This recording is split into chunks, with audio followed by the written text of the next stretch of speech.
All right, good morning, millionaires. Good morning, millionaires. I hope you're feeling incredible this morning. My name is Haziq Ali. I'm a self-esteem development guy. I love talking about mindset, et cetera, so forth. But also, we talk skill set because my number one goal here is to help you make money. I'm about to call in on this line, but it's Free Coaching Friday. You should get excited for that, baby.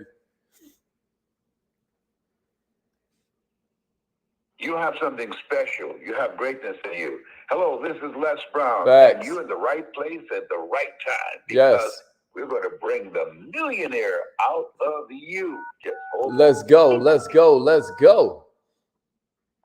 Thank you. Please announce yourself. All participants are muted. Entry and exit tones are off. Hold up. Matter of fact. All participants are muted and they can unmute themselves. Yeah, today you can unmute yourself because it's Free Coaching Friday. That means if you have a question about your business, there's something you've been trying to figure out, we are here to help you get that thing together today. Our whole purpose, as a matter of fact, is helping you get your business life together. So I got a question to start everything out before I start greeting everybody. I really appreciate everybody being here. Make sure you tag 3 entrepreneurs, 3 or more, but 3, we'll take 3. Make sure you tag 3 different entrepreneurs and let them know we're here. Then come back and say done. Come back and say done after you've done that. It's Free Coaching Friday, so obviously all these questions are either about your business or they're about a training that we've had at some point this week. Obviously, this week is Kaizen Academy weekend. You can see it there in my profile picture, but this weekend's Kaizen Academy is all about building your brand, making sure that you avoid rejection by building a garden instead of chasing the bees around. We know if we just plant a garden, the bees are going to come to us. But more on that in a minute. Here's my first question, kind of start off Free Coaching Friday, millionaires. What I want to know is, since our offer is better, why is it that they say no to us? Is it 1, they don't believe us? Is it 2, they're afraid of salespeople? Is it 3, we made a bad offer? Or is it 4, we kept it a secret? What do you think is the main reason that our better offer, we know it's better for them, but they still say no? Is it that they don't believe us? Is it because they're afraid of salespeople? Is it because we made a bad offer? Or is it because we kept it a secret? I'd love to know what you guys feel about that. I'd love to know what you guys feel about that. Because person after person, man, they appreciate this. And good morning, Queen. Appreciate that. Person after person, deals with these prospects who want more free time. We know they want more money, but they still don't rock with us. I'm going to tell you right now, the answer is rapport. There are 4 core skills. You should write these down in your notes. There are 4 core skills that everybody needs to have if they're a home-based business owner. I don't care if you're in the credit business or if you're doing something with weight loss or if you're just selling, washing machines down at the whatchamacallit, right? Regardless, there are 4 core skills you're going to need. You're going to need the skill of rapport. Then after that, you're going to need the ability to break the ice. Then after that, you're going to need the ability to have a close. And then you're going to need to be able to present, right? But check it out. It's all about rapport. What is rapport? Getting them to trust and believe us, right? Getting them to trust and believe us. Most of these prospects just don't believe that you care about them. That's the problem. And nobody cares how much you know until they know how much you care. Most of them just don't believe you care. I'm going to be honest. Then the icebreaker is when we introduce our offer. That allows them to make an immediate decision, which is the close, right? They close immediately. You got me? And then that presentation we give only after they ask for it. If I was to ask somebody to put icebreaker, closing, presentation, and rapport in order, 9 times out of 10, they're going to start with the icebreaker and they're going to end with the close, right? They're going to start with the icebreaker and they're going to end with the close. And that's completely wrong. You start with rapport. From rapport takes you to icebreaker. From icebreaker is after that you close, because when you give that icebreaker, they immediately make a decision. They change the subject. That's them saying no. They say, oh well, I kind of like having bad credit. That's them saying no, it's okay. They've made a decision. We're on to the next one. They saved us time. We appreciate them for making that snap decision so quickly. So we weren't doing this long presentation, turning blue in the face, saving all of this breath that we could have used on our deathbed when they not interested right now. The timing isn't right for them. This is what I want you to understand about this rapport thing. And this answers your question, Samaya. Hey, appreciate that, Samaya. Appreciate that. This answers your question, P.O., when you were talking about automation. P.O. was like, hey, what's your opinion on using automation in our businesses and building rapport through? This is the thing. This is what our companies need us for. Our companies can't build rapport. No AI bot can build rapport for you. This is why you've got the ultimate job security, because your job is to build rapport. Somebody give it to me in the comments. Rapport is 80% of the sale. Rapport is 80% of the sale.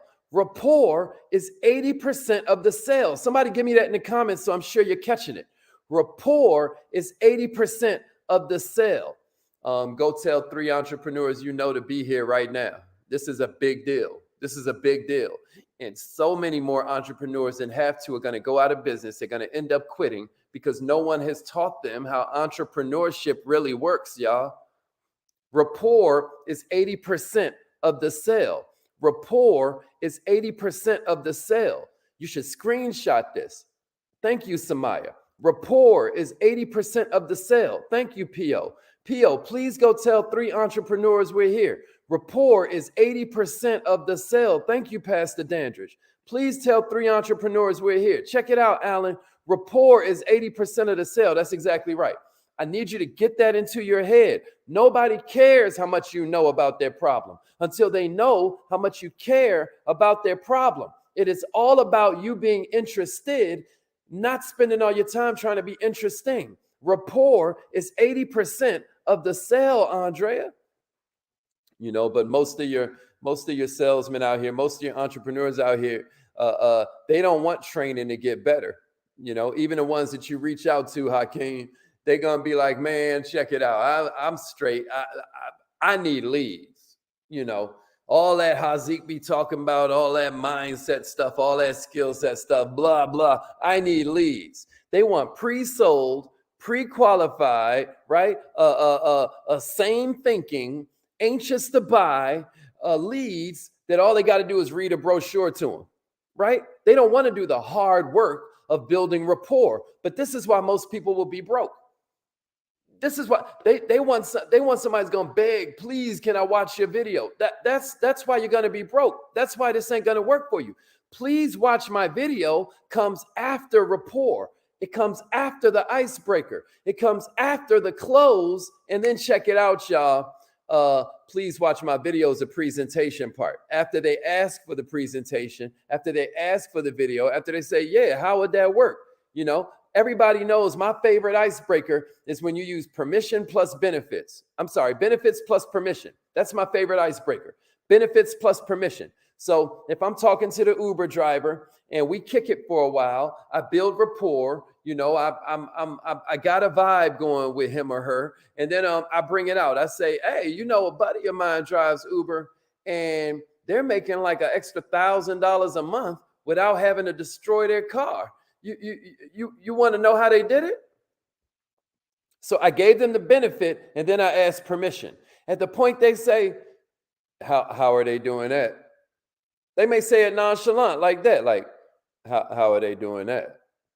Boom, they just asked me for a video. They basically said, please let me see your video. They basically said, please put me on. Tell me, give me your best presentation. You get that? They asked for it. We closed them before the presentation. Is that making sense? And what's cold about that icebreaker is that after I built rapport and I pulled that icebreaker out, which is benefits plus permission. Can somebody type that in the comments for me? Benefits plus permission. Benefits plus permission. If you don't mind, I'd like you to imagine for a minute that this icebreaker, after I built rapport, is also a close. Because after I asked permission, I just closed them. And they're either going to say, yeah, tell me more, or they're going to change the subject or some other way of them telling me no, but still being able to save face. Appreciate that, y'all. Benefits plus permission. This is big. Thank you, Vanessa. Vanessa just shared it with a few entrepreneurs. Hey, if you came here because of Vanessa, she love you. You know what I'm saying? She got your back. Appreciate that, Samaya. Benefits plus permission. So that's what I wanted everybody to be clear. This is why buying leads ain't the vibe. A lot of times what you'll notice is that you'll buy leads and they're skeptical. They don't know you. They're not the best quality, et cetera, and so forth. This is why cold leads don't work because there's no rapport. So question number 3 that somebody wrote in, and if you guys are wondering where I'm getting these questions from, it's all people responding to the newsletter. If you haven't joined the newsletter yet, then make sure that you go to millionaireminded.com, put your name and your email in a box. It says something like it'll send you the free affirmations or it'll send you the revenue acceleration stuff. But also what it's going to do is add you to the newsletter. So please take it serious. Go to millionaireminded.com. I'm also answering questions from here inside the comments. But I want you to know that a lot of times the questions are coming from people responding to the newsletter that we send out every single Friday. Yeah, so Cindy's like, how would you introduce your clients to other businesses you have if you know they need it, but not seeming pushy like you sell everything? What's the approach? Well, Cindy, you know what? We'll get to that in just a second. That's a great question. Somebody else actually wrote in a question exactly like that. So I'm going to cover that in a minute. Yeah, exactly, Andrea. After the rapport, after the icebreaker, after that close, then comes the presentation. Okay, Tulsa, Oklahoma in the house. Yeah, what's up? All right, that's it. That's exactly right.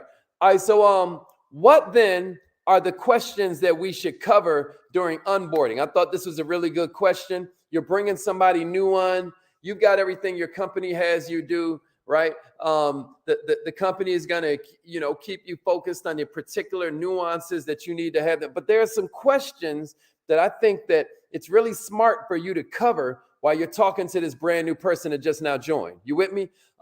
First question is because what you got to understand is that just like a baby, when a baby is born, baby don't know nothing. Man, baby don't even know how to eat off the spoon and all of that, right? Baby head all rolling around. Baby don't know nothing.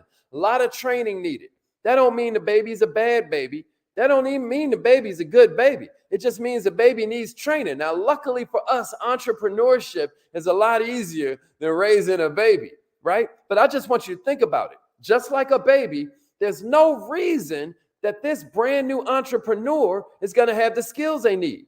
It's not like somebody's teaching this stuff in school. It's not like somebody taught this stuff in their home, right? So where are they supposed to have these skills? No, we're the ones that are supposed to make sure they have those skills. So that's why we're here right now, because we don't complain, we train. Somebody give me that in the comments. We don't complain, we train. Somebody give me that in the comments. We don't complain, we train. So here are a couple questions that you may want to cover when you're bringing on a new rep, when you're bringing on a new affiliate. You got me?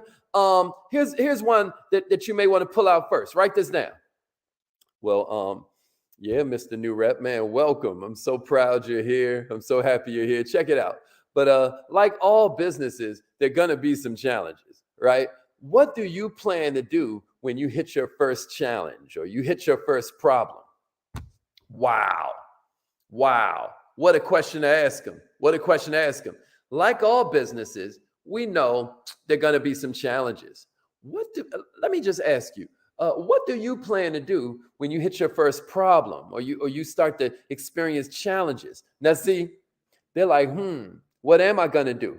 But tell me this, is it better that we bring that up before the problem or challenge or after the problem or challenge?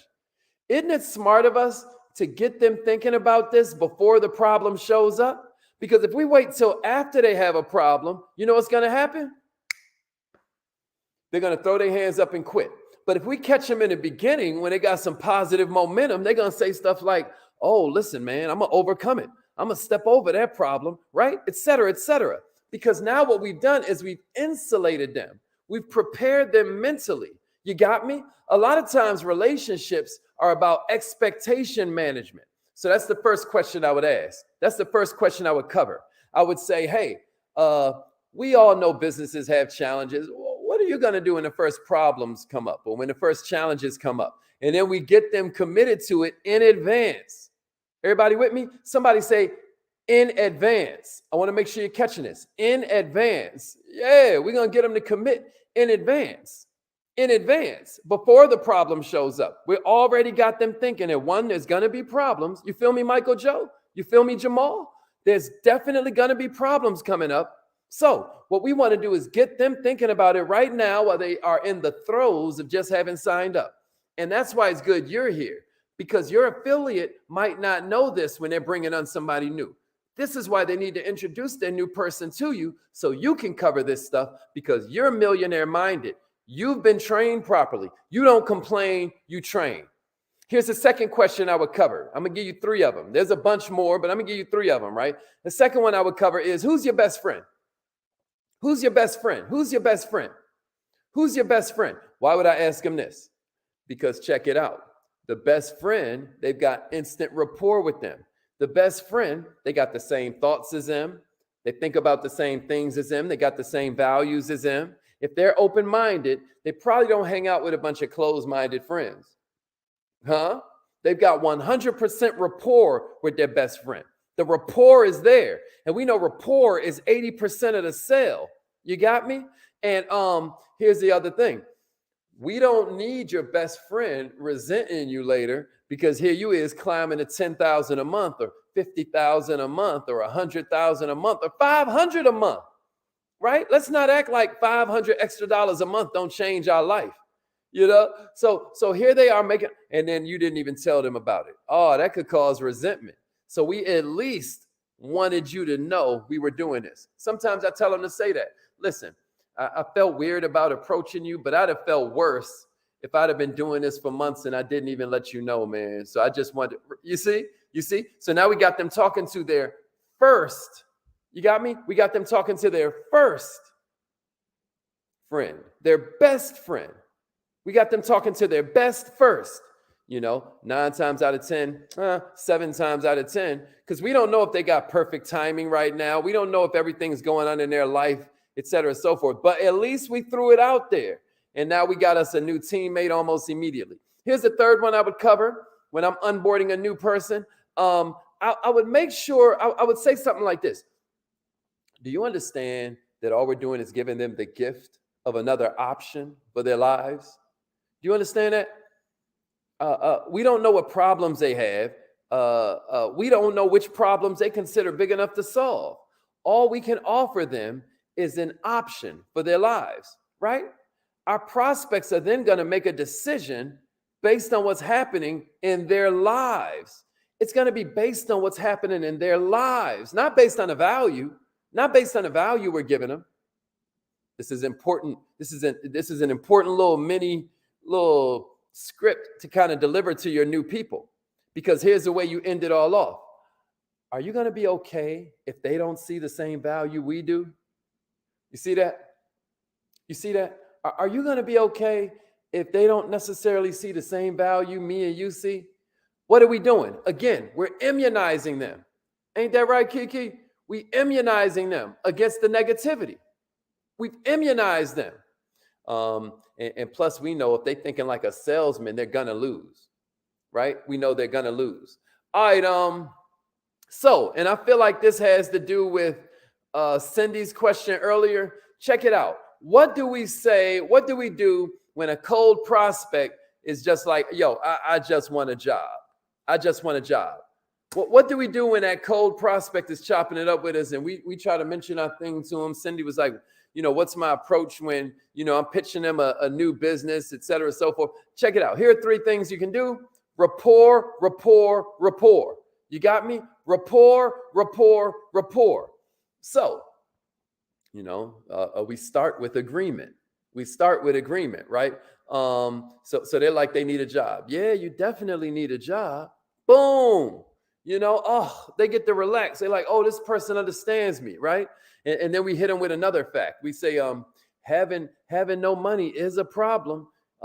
And then we continue. We say, and the problem is that between interviews and background checks and medical, getting a job takes longer than we'd like it to take a lot of times. Y'all with me? Y'all with me? So we're delivering this, right?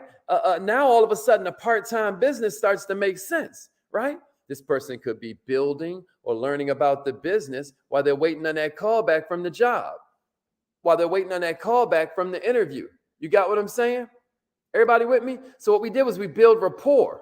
We build rapport, and then we slide all this other stuff in. So that's my answer to you. That's my answer to you. All right. Somebody else is like, hey, I want a better reputation. I want a better reputation. How do I create a better reputation? All right. This one's easy.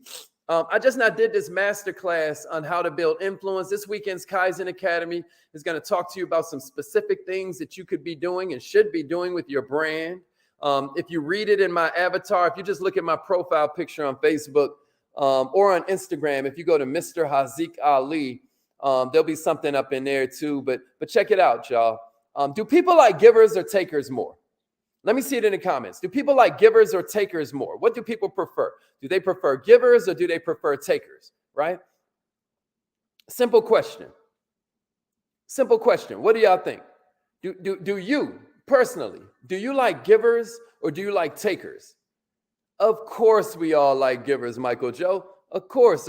Yeah, Vanessa. Of course, Pastor Dandridge. We all want givers, right? Why don't we like takers? Why don't we like takers? Who are takers? Here's a definition to write in your comments. Takers are the people who contact us only when they need something from us. That's right, Tish. They contact us only when they need something from us. Those are the takers, right? So, what are some ways takers operate? Cold text prospecting. Are they checking on us or do they just want us to buy something? Calling leads, these cold leads. You're just calling them up. You don't know them from Adam. You're coming off like a taker, my guy. Refusing to listen for problems.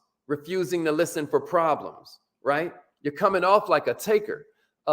You just want to present your opportunity, right? You just want to pitch them your right. You're coming off like a taker. That's not the vibe.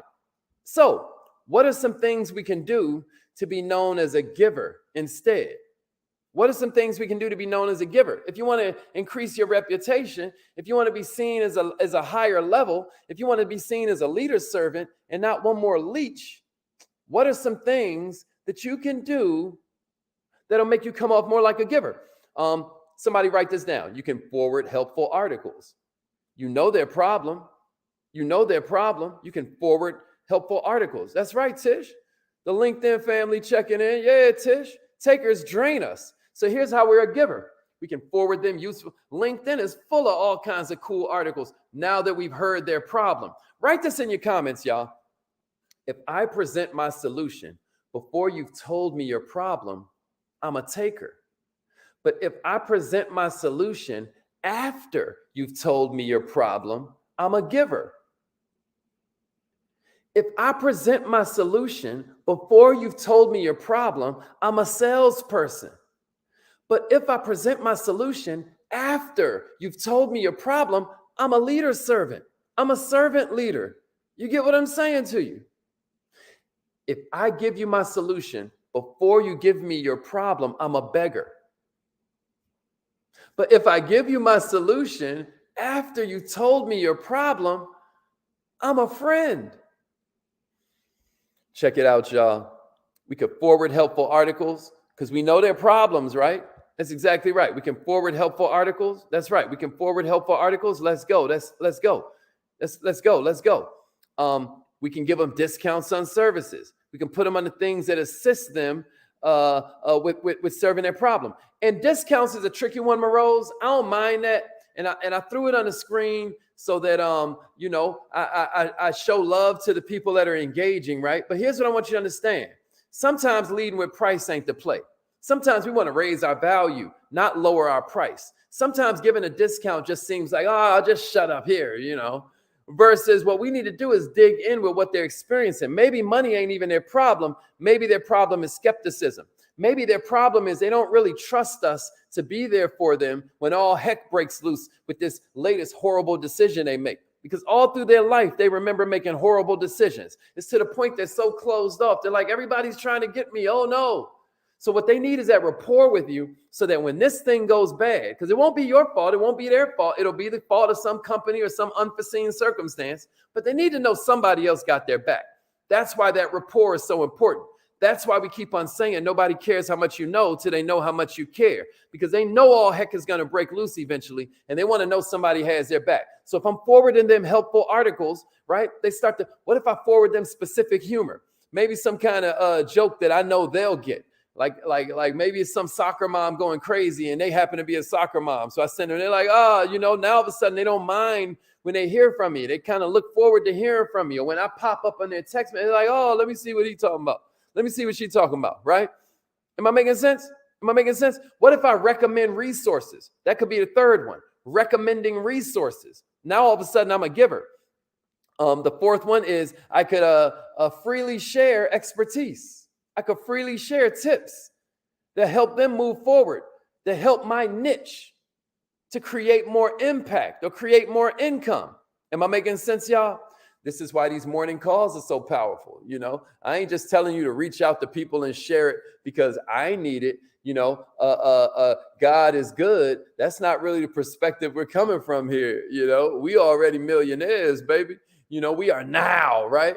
But here's the whole thing. What you're doing is planting seeds. And every time you sow seed, you're scheduling a harvest. Every time you sow seed, you're scheduling a harvest. Check it out. What else can we do to be a giver? We can give them insights. We can invite them to an event that we think they would enjoy. Not a sales presentation, y'all. I'm talking about an event.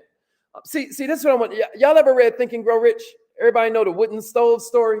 Where it's like the guy is cold and he says, hey, if you give me some heat, then I'll put some wood in there. And of course, the stove is like, yo, nah, man, you got to put wood in here first. Huh? Well, check it out.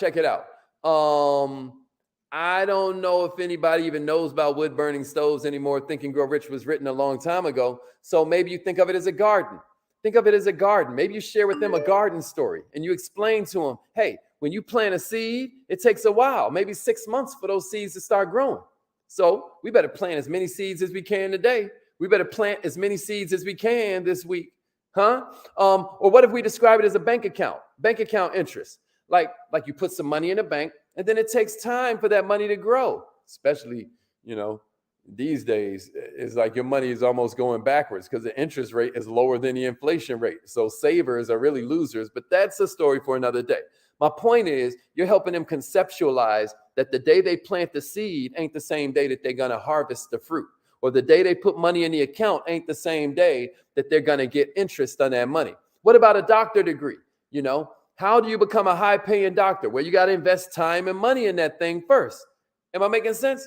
What about relationships? Wow. If I get into a relationship and all I do is take, that relationship ain't going to last too long, right? So these are all little examples that you can use to explain to people that they have to kind of like sow seed first. Somebody else wrote in and it's like, hey, well, what's a shortcut I can use? If there's any shortcut I got, man, what I would say is, one, listen for a problem. Oh, I don't want to do that, Hazik. That takes too much time. You're not going to do well. The second thing would be find out if they want to fix their problem. Find out if they want to fix their problem, right? I don't want to do all of that. That takes too much work, Hazik. You're not going to do well, right? And then the third thing is ask them if they'd like an option to fix it. So we ask them, we listen for a problem. We made sure they want to fix it. And then we say, hey, well, would you like an option for fixing that particular problem? I don't want to do all of that. You're going to burn out. All I'm saying to you is that, if you'd rather them shut up and listen to you while you pitch your product, you're going to lose, right? Do you see why artificial intelligence is never going to put us out of business, right?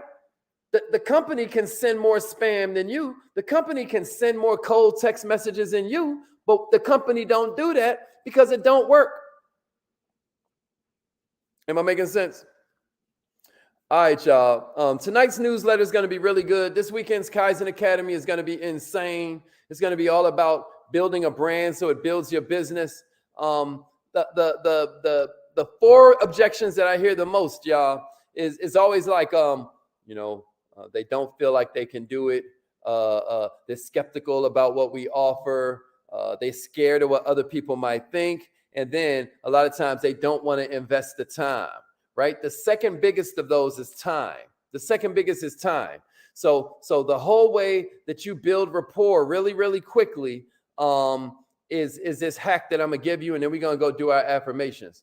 I'm gonna give you this small hack because a lot of people deal with this time objection, but they don't recognize that rapport is even a key to handling that. So when they talk about time, you're like, yeah, you're already using your full 24 hours a day. They're like, oh, somebody gets me. Somebody can read my mind, right? You're like, every second is booked. They relax even more. That's two facts in a row you done gave them, right? You're never going to get any more time, So let me ask you, what are you willing to give up so you can have the dream of a successful part-time business? Now I've just subtly implanted in them the fact that they're going to have to give something up if they want to come up, right? All right. But the number one objection out them four I gave you, and you can rewind it and write down all four, but the number one is always skepticism. We talked about that a little bit earlier. You need rapport. So that's why we give them the facts first, right? So if I'm talking about credit, I'm like, yeah, man, bad credit sucks. Bad credit sucks. Now we got to pay too much. If we're talking about a job they hate, yeah, man, jobs use up so much of our time, right? That if we drop dead today, they'll have the help wanted ad before our body's even in the ground, right? We're connecting with them. Another way you can build rapport, other than just giving them facts, is you can smile. You can smile. You ever notice politicians smile all the time? It's because they feel like if they smile, then we're going to trust them. And they're right. We got a human program. Our brains have a program. I'm talking about a baby. A baby 6 weeks old. You want that baby to trust you? You smile at the baby. Ain't it crazy that still works when we're 60? Ain't that crazy? It's how the world works. So make sure you smile better. Also, you have magic words. When you say things, we got whole classes on magic words in the Kaizen Academy. Magic words like most people or how, those are magic words. That's a whole other training. But here's a hack. Somebody write this in the comments. Point out a flaw in what you offer. Point out a flaw in what you offer. This is a hack for building rapport. This is a hack for building instant power between you and that person, because nobody does this. Nobody does this. Point out a flaw in your offer. Point out a flaw in your offer. Somebody type that in the comments. This is important. Point out a flaw in what you offer. Point out a flaw in what you offer. This is huge. Point out a flaw in what you offer. Now, all of a sudden, you got credibility. Now, all of a sudden, they feel like you ain't giving them a bunch of hype. Now you come off trustworthy, right? Now they can believe you going forward because you pointed out a flaw. Am I making sense? So, when I start, maybe I say something like, yeah, it's going to take a whole lot of time. Or I might not go that hard. I might say like, yeah, it's going to take a couple hours every week. Yeah. But when you get this right, you'll never have to show up for work again. Because they only listening to the second half of the sentence anyway. But if I start out with a flaw, they relax like, oh, I can listen to this person. They're looking out for me. They're being honest, right? They only focus on the second half of the sentence. So point out a flaw in what you offer. And by the way, don't say the benefit first and the flaw second, because they only pay attention to the second half of the sentence, right? So if it's that time objection, yeah, you're going to have to spend some time. But or let's say they have bad credit. Yeah, fixing bad credit is going to take some time. But once you've gone through the process, you now have financial literacy you can share with even your family and friends so that they can avoid the same pitfalls. All right, I hope that makes sense.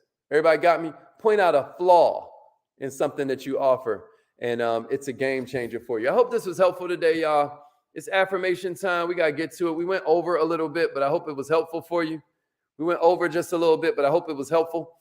Scale of 1 to 10. How helpful was this? If you give it a 10, then that means you're definitely going to use something that you learned today. If you give it a 10, that means you're definitely going to use something that you learned today. Scale of 1 to 10. How powerful was this? You catch something out of this? You catch something you're going to use? You catch something you're going to use? Okay, Samaya gave that thing a 20. Samaya, you're going to love this weekend's Kaizen Academy, Queen. Yeah, Andrea said it was helpful. Good, good, good. Okay, Alicia, let's go. Let's go, Dana. What's up, Dana? Long time. Mr. Terry's in the house. My man Michael Joe is up in here. Let's go. Let's go, Tish. Let's go. Let's go. Like Animal from the Muppets. That was my Animal from the Muppets. Okay, dope. I'm glad to see. So if anybody gave it a 10, you're the exact people that will benefit from the Kaizen Academy this weekend. You're gonna, okay. I love it, Pastor Dandridge. Good. So if you want to reach out about the Kaizen Academy, just send me an inbox and we will get you up in that thing. As always, I give you a complete money back guarantee. If you don't get your $40 worth or your $100 worth, from if you spend the $100, that means you just join the whole academy. So you get access to dozens and dozens of classes that we've done with the homework, et cetera, so forth. Homework never expires. So you can always write me about whatever homework assignment and we are going to answer you in real time. But this weekend's Kaizen Academy is all about building your brand. We're going to have a ball. That's Saturday night at 7 p.m. But of course, you'll get the replay. Love y'all. It's affirmation time. Let's get it, y'all. Let's go.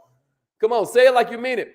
Emotion is just energy in motion. These are the same exact affirmations I was saying way before I became a millionaire, right? I was sleeping in my car like I am now a millionaire because that scripture about faith is not faith is a substance. No, it says now faith. Now faith. Not I'm going to be a millionaire next week. Not I'm going to be a millionaire next year.